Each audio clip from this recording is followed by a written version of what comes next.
so we can get this battle going. So Jeff Hoogland, you see there on the left, he's number 1 on our leaderboard coming off of his 2 buys on All in Red. Ellison Berryhill is on Teamer Delver. And Jeff's going to start off with a land, a Simian Spirit Guide, and a Chalice of the Void for 1. So this is going to be very good against Ellison if he doesn't have Force of Will. And it looks like he doesn't. Is game. GG. So it looks like the only card that Ellison can cast is going to be Tarmogoyf, Force of Will, Daze. I guess he also has 2 Dismember, but that is certainly not enough to work with. And this is basically over.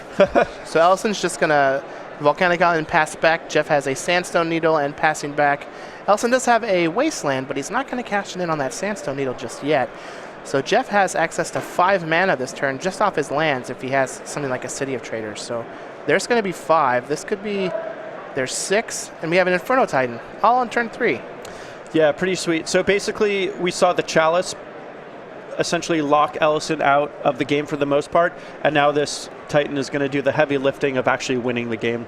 The other thing that's notable is this Titan is something that is going to be able to disrupt Ellison's board, even if he was able to develop one. So let's imagine the Chalice isn't there, Ellison has a Delver, this Inferno Titan is going to be able to just shoot that down.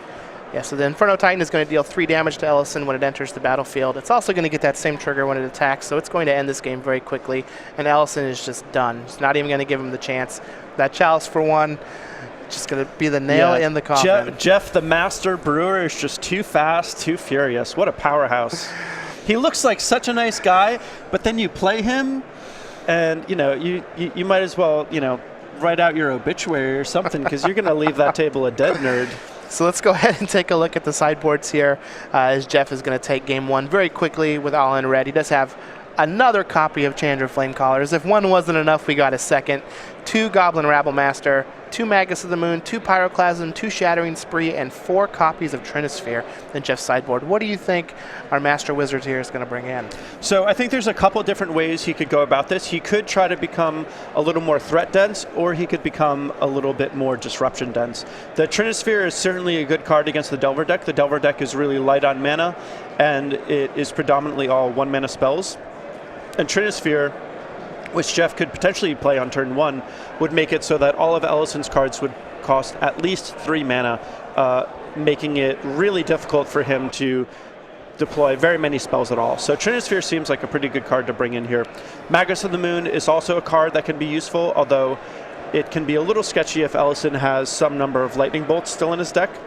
Goblin Rabblemaster, I don't think is going to be a card that Jeff wants, but if Jeff wants to bring out more of his combo pieces and some of his ramp, if he wants to take out the Through the Breaches and the Seething Songs, for example, and wants to play a little bit more of a fair game, then Goblin Rabblemaster is going to be good for that sort of situation.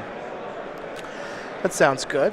Now on Ellison's side with Teamer Delver, we've got 2 Submerge, 2 Pyroblast, 2 Sulfuric Vortex, 2 copies of Grafdigger's Cage, a Flusterstorm, a Pithy Needle, an Ancient Grudge, a Croson Grip, a Vendean Click, and 2 copies of Rough Tumble. What do we think Ellison's going to do here? He didn't see much, but he did get to see Big Daddy Inferno Titan. Yeah, so he didn't get to see much, and this isn't a particularly common deck that Jeff is playing, so I doubt Ellison is able to really draft up a full deck list in his head to know what he's up against. But he saw the key things, the Chalice, the Titan, and the extra mana, so I think he has a pretty good idea of what he needs to do. He's going to need Ancient Grudge and Croson Grip to potentially deal with the Chalices. He may also want the Vendilion Click just as a flying attacker that is going to be able to snipe one of those fatties that are sitting in Jeff's hands. And also, he may want to bring in Flusterstorm just to deal with the rituals. If those are what you're leading up to, you're going to have a bit of a storm count, and Flusterstorm is going to be a pretty powerful counter spell. He may also bring in Pithy Needle. He saw the 1 land that is able to be used as a land destruction spell, the Sandstone Needle. So he may want to bring in that, but little unclear. It also gives him some interaction for Sneak Attack. Yeah. He didn't see it, but he probably imagines that it's there. I mean, you're not playing Sandstone Needle in Legacy and not having Sneak Attack in your deck. Yeah. So while we wait for our players to get ready for this next game, just really quick, I want to talk about our shirts. So StarCityGames.com, we do have some official shirts. 50% cotton, 50% polyester, 100% awesome. You know what? I don't even see any of that. I just see Tom Ross and that male model Tom Ross. Yeah, the death stare. I mean, he's like he's got that blue steel glare. Just quite the model there. I hope we see him with more Star City swag in those ads. So these games can go quick. So let's jump in. Ellison's going to lead on a Volcanic Island and a Delver of Secrets. Jeff's going to have a Sandstone Needle and pass back, which is going to get Wastelanded. Ellison is going to Ponder. He didn't flip his Delver this turn, but I imagine it's going to flip next turn. And it looks like Ellison is in a very good spot right now. Yeah, this is exactly how Ellison wants to do things. He is able to filter his draw a little bit. He's able to get a threat onto the board before anything really happens. And now he's just going to want to disrupt Jeff's mana and set himself up to maybe Daze or Force of Will Jeff's big plays. Yeah, really with this Delver, and he's going to shuffle, so we don't even know if the Delver is going to flip next turn. That, I guess, has to be good news for Jeff. But again, when you're facing down a Delver of Secrets after getting Wasteland, not a lot of news is going to be good news. Yeah, and Delver usually has, not much less than a 50-50 chance to flip in the Teamer builds. They're usually very light on lands and very light on creatures. So we're just going to see another Sandstone Needle and then a pass from Jeff. And that's pretty good for Jeff to know about. Even if he loses this game, just having that information is pretty important. Ancient Grudge. The Delver's going to go ahead and flip here after revealing an Ancient Grudge. We're going to get another Wasteland from Ellison, and this is going to be real rough from Jeff. It does look like he has a Trinisphere in his hand, so he did go that route, but he doesn't have any more lands, and Ellison is just in the driver's seat. He's basically doing his Delver do. Yeah, Jeff's draw has not been particularly great. Usually the criticism of decks like Jeff, or archetypes like Jeff's in general, is that because they don't have blue, they don't have much card draw, ways to filter their draw, make it so that it lines up properly. So you have draws like the previous game where Jeff had what he needed and it was explosive and it looked great, but sometimes you also have this inconsistency where his deck doesn't really do very much. And now Ellison is way ahead on the board. He's got quite the clock, and Ellison only needs to disrupt Jeff for a couple more turns before closing out the game. So Ellison is just going to send in his Delver for 3, knocking Jeff down to 13. He's going to use the fetch land, falling to 19 himself, to play a 2/3 Tarmogoyf. And Jeff is going to go ahead and just cast a sneak attack here off of an Ancient Tomb, a Simian Spirit Guide, and a Lotus Petal. Ellison's going to show him a way to stop that. Looks like it was a Daze, and Jeff's just going to scoop it up. So just as quickly as he won Game 1, he also lost Game 2. Going to tie it up here 1-1 against Ellison. This match is going to be lightning fast for the most part. Yeah. Because when Jeff wins, he's just going to stomp all over Ellison, and when Jeff loses, he's just not going to have much going on, and Ellison's going to be able to close it out pretty quickly. Yeah, one thing that's also interesting about this matchup is Teamer Delver, one of the things that's good about it is it's usually good at preying on other combo decks. Jeff's combo deck is a little unique in that it's a combo deck that's set up kind of well to beat Delver deck.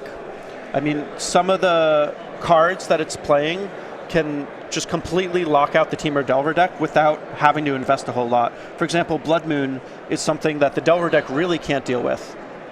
They have no basics in their whole deck. If you resolve a Blood Moon and the Teamer Delver doesn't have green mana floating, then that Crossing Grip is just not going to be able to happen. And Ellison only has one Crossing Grip, I believe. So Jeff is able to just have a lot more game without having as many cards needed to pull it off.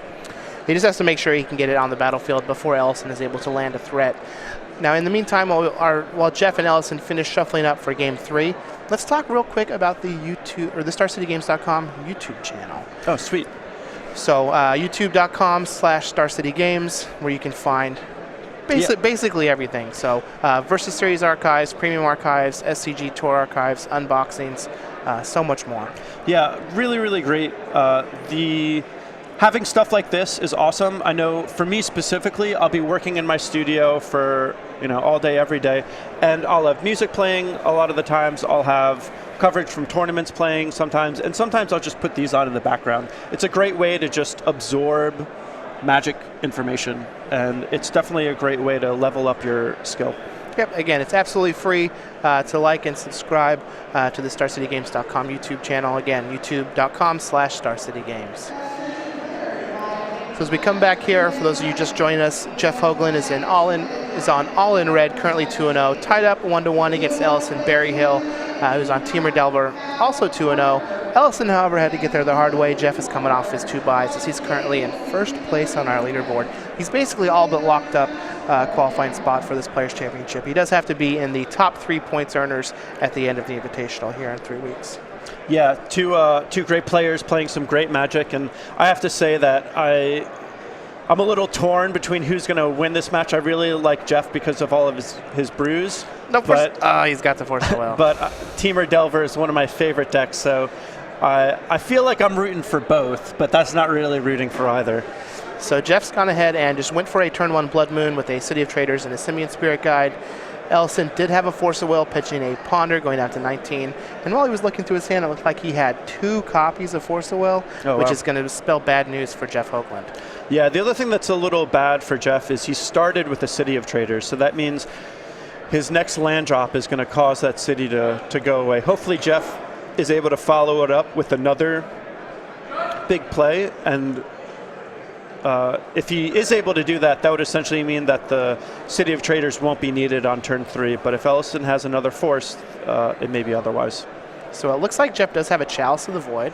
So this is either going to get Dazed or Forces, because it looks like he has both. That's just bad news for Jeff. And this is exactly how the Teamer Delver deck wants to play. It wants to have 1 threat and then all disruption. It doesn't have much card advantage. Wow, another Force of Will. So we're going to get a Force of Will. Top deck flipping off hero! the top for the Delver. Ellison is going to be down to 17 off the 2 Forces in the fetch, but he does have a Tropical Island, 2 Delvers on the battlefield now, and another Force of Will in his hand. Man, his draw was just triple Delver, triple Force. Well, how can you go wrong with that? You can in Legacy. And now we've got a Lightning Bolt. It's going to flip the other Delver. Now he wants Jeff to resolve that Blood Moon so he can bolt him. All right, so Jeff's going to draw. He does have a Simian Spirit Guide. That's going to get a sneak attack on the battlefield. That City of Traders is going to go away. Yeah.